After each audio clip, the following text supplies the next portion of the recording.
Biya, at 92 years old, is not just Africa's oldest head of state. He's potentially ruling Cameroon from a hospital bed, while France pulls the strings from Paris.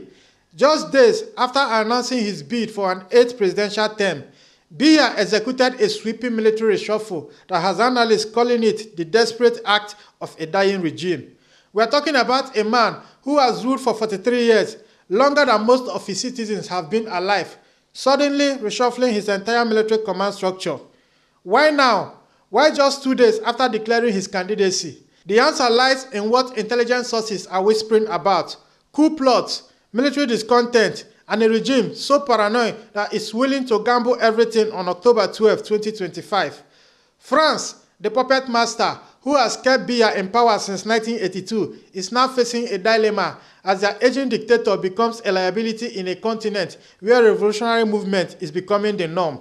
In this episode, we are going to dive deep into the real motives behind Biya's military reshuffle, how a 43-year-old dictatorship is desperately clinging to power, and why October 2025 might be the month that finally breaks Cameroon's chains or tightens them forever. Let's cut through the propaganda and tell you what really went down in those presidential decrees. On July 16, 2025, just 48 hours after Biya announced his 8th term bid, Cameroon woke up to news of the most comprehensive military overhaul in decades. This wasn't your typical bureaucratic reshuffle. This was surgical precision, targeting every single branch of the armed forces.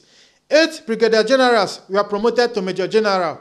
New chiefs of staff were installed across the army, air force, and navy. And here is the kicker: the coordinator of the elite rapid intervention battalion, Biya's personal guard, got a promotion. But here's what the state media won't tell you. This reshuffle came after Biya's mysterious 2 months disappearance in September 2024, when rumors of his death spread like wildfire across social media. During those 42 days of absence, military sources say there were consultations happening in barracks across the country. Translation: the army was discussing what happens when the old man finally kicks the bucket. The timing of this reshuffle is no coincidence. It's classic African dictator 101. Reward loyalty, punish doubt, and make sure your personal security apparatus answers to only you. Security analysts called it exactly what it is: a strategy to consolidate power by building a fortress of loyal army generals around him. When a 92-year-old dictator suddenly needs a fortress, you know the end is near. Why the military reshuffle grabbed headlines? The real story lies in what it reveals about a regime in full panic mode. Think about it. When was the last time you saw a president who was confident in his power suddenly reshuffling his entire military command? This reeks of desperation, and here's why. First, let's talk about the elephant in the room: Biya's health. The man disappeared for over 6 weeks in 2024, reportedly for medical treatment in Geneva. The government was so spooked by coup rumors during his absence that they later banned all media discussion about his health, calling it a national security matter. When you have to ban people from talking about whether your president is alive or dead, you've already lost the narrative war. Second, the regime is showing classic signs of authoritarian paranoia. They've banned opposition coalitions, arrested social media activists for encouraging voter registration, and suspended journalists left and right. Junior Ngombe, a 23-year-old hairdresser, was arrested simply for making TikTok videos encouraging people to vote. When a government fears hairdressing making TikToks, you know they are terrified of their own shadows. But here's the most telling sign. Even Biya's own allies are jumping ship. 2 of his most trusted ministers from the north, regions that have been CPDM stronghold for decades, recently quit his government to run against him. When your own people start abandoning you, it's not a reshuffle you need, it's a miracle. Now, let's talk about the opposition. And frankly, it's a mess that makes you wonder if Cameroonians deserve better leadership or if this is exactly what a fractured society gets. Maurice Kamto, the man who many believe actually won the 2018 election, has been playing political chess while Biya plays checkers. But even he's stumbling. Here is the drama. Kamto's own party, the MRC, has no elected officials because they boycotted the 2020 elections. So legally, he can't even run for president under his own party banner. The solution: he's now running under a splinter group from the historic UPC, within something called the Alliance for Change. It's political gymnastics that would make a circus performer dizzy, but it might just be brilliant enough to work. Then there is Cabral Libby, the young gun who's been positioning himself as a generational alternative. At 45, he represents everything Biya doesn't: youth, energy, and digital savvy. But Libby has his own problem. His party is split down in the middle, with a rival faction challenging his leadership in court. Imagine trying to fight a dictatorship while fighting your own party members. The fragmentation is real and painful to watch. Over 30 opposition leaders held talks trying to unite behind one candidate. But guess what? Every single one of them still insists on running individually. It's like watching people drown while arguing over who gets to be the captain of the lifeboat. The opposition represents the majority's desire for change, but they are handing Paul Biya victory on a silver platter through their inability to unite. Now let's address the puppeteer behind the curtains: France. For over 6 decades, French foreign policy in Africa has operated on a simple principle: keep compliant leaders in power, extract resources, maintain influence. Biya has been their golden boy since 1982, but now Paris finds itself in an impossible position. Here is France's nightmare scenario. The 92-year-old puppet is becoming a liability in a continent where military takeovers are spreading like wildfire. From Mali to Niger to Burkina Faso, we've seen young African revolutionaries kick out French-backed regimes and tell Paris exactly where to stick their new colonial agenda. France is terrified that Cameroon could be next. The evidence of French support is undeniable but subtle. In January 2025, France and Cameroon created a joint historical commission to examine France's role in repressing independent movement from 1945 to 1971.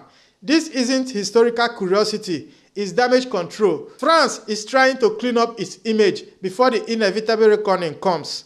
But here's where it gets interesting.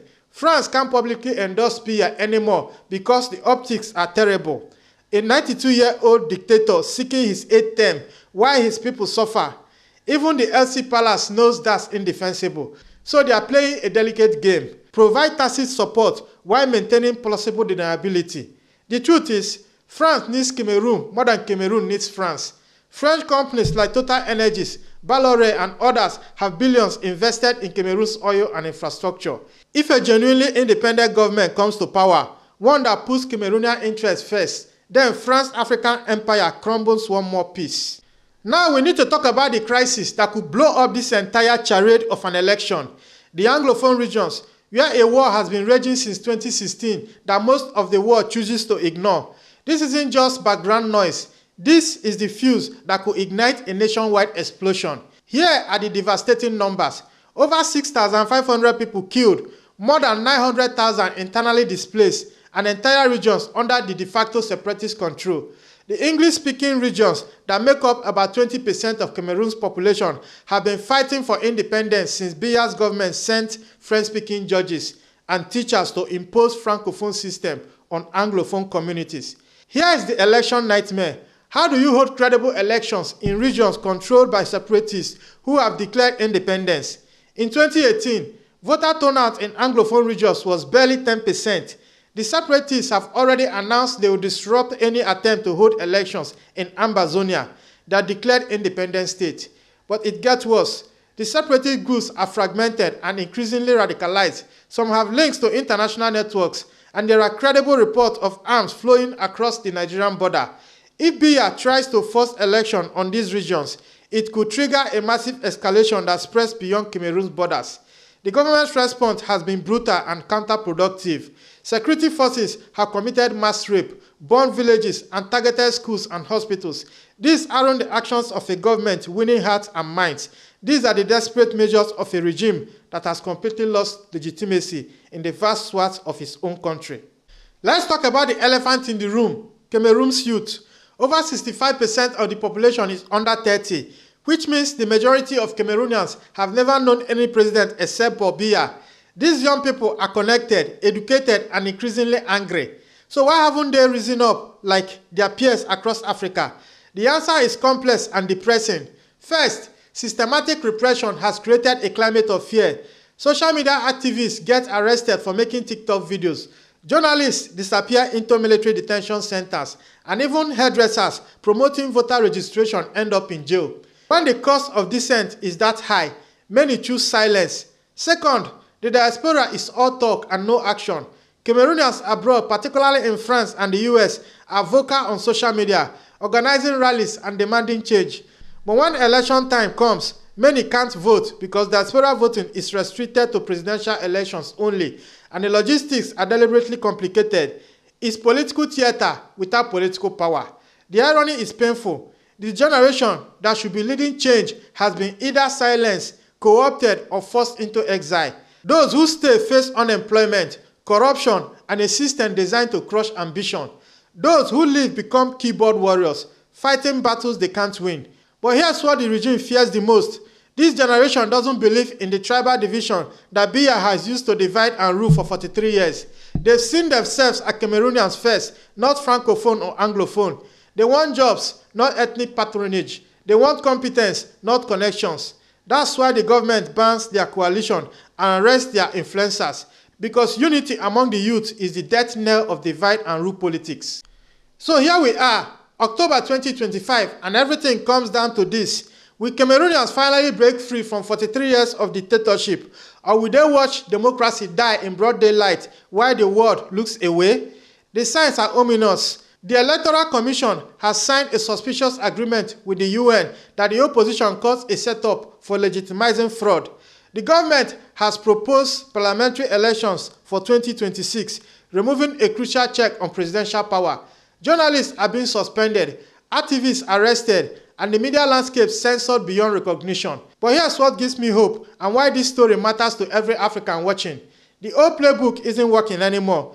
Biya can reshuffle his military, ban opposition coalitions, and arrest TikTok activists, but he can't reshuffle demographics. He can't ban the internet forever. He can't arrest an entire generation that refuses to accept that one family should rule a nation for half a century.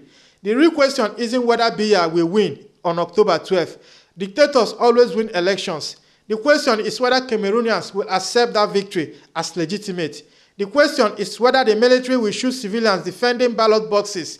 This question is whether France will back another stolen election while preaching democracy to the rest of the world. What happens in Cameroon on October 12th will echo across Africa. If Biya gets away with this charade, every aging dictator on the continent will know they can rule until they die. If Cameroonians stand up and say enough, it could be the beginning of the end of French neocolonialism and African gerontocracy. This is Frontline Africa. If you value truth unfiltered and power reframed from an African lens, subscribe, like, and drop your thoughts in the comments. I am Ezekiel Enejeta. See you in the next one.